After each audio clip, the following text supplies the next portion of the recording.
Hey everyone, welcome to my channel Initial Solution. In this tutorial, I'm going to show you how to pin a row in Excel. So at first open an Excel sheet. Well, let's say I want to freeze this row. So what I'll do is just go to this view tab and go to this freeze pins option.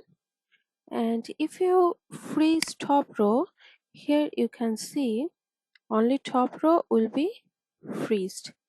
So let's unfreeze it.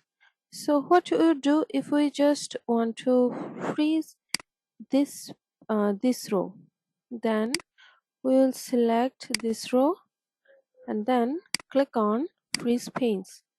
Here you can see the upper two rows are frozen.